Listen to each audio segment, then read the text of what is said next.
The subject title is How to Stay Propeller Focused. My struggle been with this for many years, and I don't know if it's because, I could say, oh, it's because I'm a Pisces and that's why I struggle with it. It could be that. It could be just that, you have to develop that sense of determination and being consistently consistent. And that's always been a struggle for me. So that's why I wanted to tackle just briefly this subject. Have you ever had this happen to you? I'm thinking that if you're a mom or a woman, most of you viewers, I believe, are women. But anyway, have you ever struggled with this? Like, you have your to-do list. Like, a lot of people have planners. You get a calendar planner at Target or whatever, and you put your, to-do things down in it, and you have your list to do and the things to accomplish for that week, and then you get down to maybe Friday or Saturday, and you're supposed to be getting ready to do your next week of projects or to-do list, and you realize, crap, I didn't get half of these things done. And I think a lot of times, sorry, I have hair in my eye. I think it's really difficult, and that's why I really want to implement a program that I am actually in the process of creating, which it's a beautiful program that is consistently based on Stephen Covey's philosophy for the 7 Habits of Highly Effective People, but I actually changed it around a little bit to be more pleasing to women and girls so that they will appreciate it. So it's all metaphor and methodology, according to a mermaid. So it would be like the 7 scales of a well-disciplined mermaid, that kind of thing, instead of the 7 habits. So for treasure trove tips to help you. And this is, they've done in psychology, they've done many tests in regards to this multitasking. How everybody says, and I used to be a proponent of that. I used to think, oh yeah, I can just do this and this and this and this, because it just felt like I was accomplishing more. And when you have little babies running around and 2 in diapers, and you're breastfeeding 1, and you're trying to get 2 hyperactive children that have ADHD, you feel like I felt like along my journey, I felt like I had to multitask or I wouldn't get anything done. But they've done studies in psychology, and it really says that if you focus on too many things, like multitasking, so they gave this group of people experiment. That's what I was trying to think. You guys, I'm so sorry. I'm like, anyway, so they did this experiment. So they put one set of people on one side, and they had them do a bunch of tasks that they had listed out. And then on the other side, they had a different group of people have just one task. And they wanted to see what it did to the brain activity of seeing who was able to accomplish more at a quicker rate.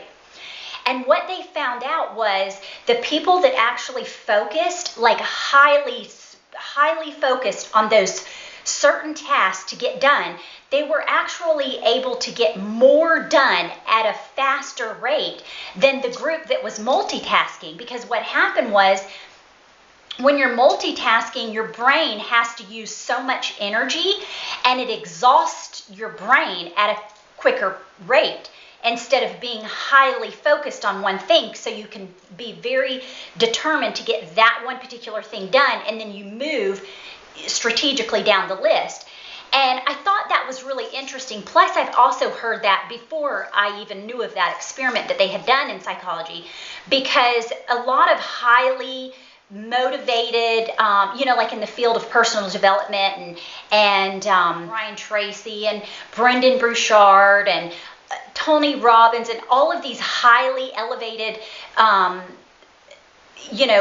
performance experts have also said, that is actually what works best. And so I was actually interested to hear that, and it was really cool because I've always been intrigued with that, like trying to figure out how I can be, multitasking and trying to get as many things as I can done. And I used to think that it was multitasking, but It's not.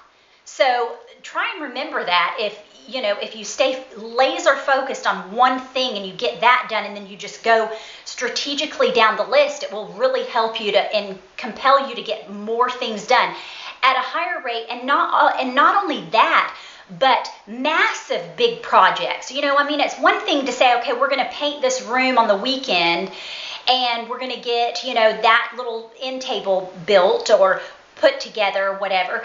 But when you're thinking about, like, I've been trying to work on this because I'm trying to write a book, write a program, and do all these different things. And so that takes massive brain energy on my part. And so, but I still need to put out videos, and there's other things that I need to do. But I think it helps for me to stay like super, super fin focused on those big, massive projects, because that's all in alignment with, your big priorities.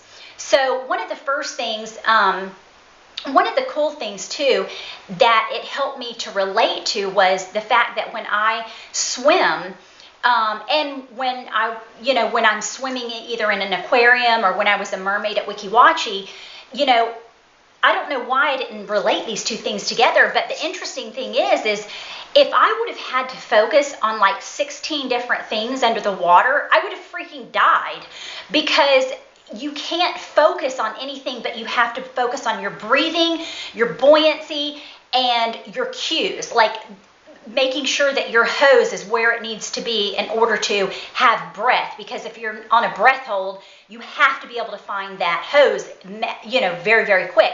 So those are the only things that I could really focus on, because what I'm saying is I couldn't focus on, my Mer sisters not staying on cue with their parts in the show, or the gator that's swimming behind me, or the costume that's falling off in the process of me getting, moving around. So what I'm saying is I just had to focus on my breath hold, my buoyancy, and my cues, right? And that helped me to not exhaust my energy. So, okay. So number one was fin focus on fewer items. And it's also been proven that if you give too many choices to people, people will opt out and choose none. But if you give them one or two choices, they will choose one. Number two is stop skimming.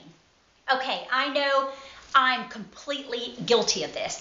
I am a very social girl. I will go into my little cave, often to kind of regenerate my energy and stuff. But for the most part, I love social media, and I'm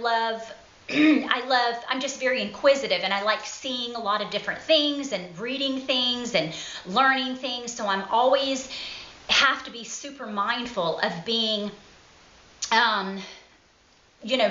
using a strategy for how I'm going to market my products, or how I'm going to do whatever I'm going to do. Like if I'm going to put a picture on Instagram, I have those things timed out, and I allow myself, it's almost like I follow this rule, because I can't sit here and tell you that this is what you should do to be very active. And if I'm going to sit there and tell you all these things to do, but I'm not doing them myself. So anyway, I try to not skim. And that means I always focus on creating something before I consume anything. That means before I consume an Instagram picture, or consume sitting on YouTube, or watching other videos, or reading some other kind of information that I'm interested in, that I focus on creating something myself. And that also helps us to be able to feel good, and helps with our personal and our self-love, loving ourselves 100%. Because I don't know if you've ever experienced this, but I have, and I find that if I get to where I'm consuming all of this stuff, like social media and Facebook and Twitter and Instagram and Pinterest, and that's just some social media, and then you think of all the other things that there are out there to consume, that you get kind of depressed. And I don't know if that's ever happened to you, but that's happened to me along my journey, is that I would start to get consuming so much information that I would start comparing myself, and then I would start to feel bad, and then it kind of just would topple over itself, and I felt like worse when I would go on there. I'm like, okay, now I'm competing against these people, thinking they're better than me, and it really wreaks havoc on your personal self-growth and self-love. So try and remember that. There's nothing wrong with social media. I mean, I live for social media, but you have to be very disciplined when you're doing it. You have to have a strategy and understand, like, okay, I'm doing this for marketing. Okay, I'm allotting this amount of time. You know, maybe put a timer on for yourself, because we have to be able to internally hold ourselves accountable for things, and that means being on a schedule. You have to schedule things, because if you don't, nothing will get done. And I think you can probably realize that, especially people that, you know, use pretty planners or planners, and in general, if you are not very disciplined, like internally self-disciplined, you won't get anything done. You might decorate your cute little planner page, but when it comes to big projects or like life strategies for, you know, putting a book out into the universe, or putting a product out into the universe, or whatever your dream is that you're trying to create, you're not going to get these big things done, and then you're going to sit at the end of the day and go, God, I didn't get crap done, you know? So I want you to improve your self-love, and that this is what these are ways that will help you. I know that they will, because I've done them. I'm not saying that I'm completely perfect at doing it, but it's a process. But I am doing you know, 1,000 times better than I ever was. So stop skimming. Okay, the third one is define your Mermaid Manifesto, which is basically my way of saying your mission statement. Do you have a mission statement? Where are you, is it in alignment? What is your motive for being organized? You need to know what you're all about. What are you trying to do? What's the intent and the purposes of being organized and staying focused? What are your big priorities, right? Number 4 is say no to everything. And this is going to help you just for a while. I'm not saying say no to everything forever. I'm just saying that for a certain amount of time, you might need to say, no, I'm not going to allow myself to, you know, read these certain blogs. No, I'm not going to go on social media, but maybe 5 minutes a day instead of, you know, 30 minutes. Did you know that people end up spending 40 minutes out of an hour a lot of times on social media? And I know that this is probably true, because have you ever done that? Like, you get on there and then you realize, like, once you're not on it and you start keeping yourself accountable, you start to realize, like, I have been on all these, jumping from one app to the next, and you're actually on it for an hour or 2 hours, and you're going, I've been doing nothing. Like, I did nothing today. You know what I mean? So anyway, I'm going to suggest that you say no to everything just for a while. So this will help you to keep in alignment with, you can kind of check yourself, check it against, you know, okay, if I say no to this, is that going to be something that's going to hinder me from my growth of my big ultimate goal here? Or is it going to keep me sidetracked? Is that going to sidetrack me? And if it is, you're going to have to say no to it for a while, okay? And you can always come back to it and just keep checking it against your alignment with what your mission is. And I think that that will help. So, and just the other thing, gals, that I want you to remember, Mermaid Junkies, is that, you know, 80% of your results, it only stems from 20% of your work. So it's not like we have to do massive things. If you can put 20% of energy into it, that's the result is going to be 80% of your progress and growth and success. So it's not like it's a massive undertaking that you have to be like, oh, I'm never going to get there, or it's never going to happen. It doesn't take that much effort. So you just have to be very focused on it. That's the only thing. And the other thing is that I've struggled with along my journey that I would forewarn is a lot of times I have noticed, especially in my past, and I still struggle with this a little bit, is that you have to be, you have to remember to have this internal sense of structure, because if you don't, you will become a product, because this is how most people are a product of their environment and their circumstances. So if you're like, okay, well, I'm not going to shoot video today. I'm giving you a prime example because I've done it. I'm not going to shoot video today because it's cold outside and I wanted to do all my videos this week outside. So I'm not going to do them today. Or you are like, I'm not feeling super excited, or I don't feel super good about, I have a little bit of a tummy ache, so I'm not going to do video today. So, and I'm not saying that you got to make yourself do it even if you're sick. I'm just saying that a lot of times we will kind of like inadvertently give ourselves excuses for not getting things done. And that's because we're a product of our environment or a circumstance, which you have to be very disciplined, and that means you have to get your butt to doing the stuff on your list. Like, hold yourself accountable, because if you can have this internal sense of structure and discipline, nothing will ever stop you.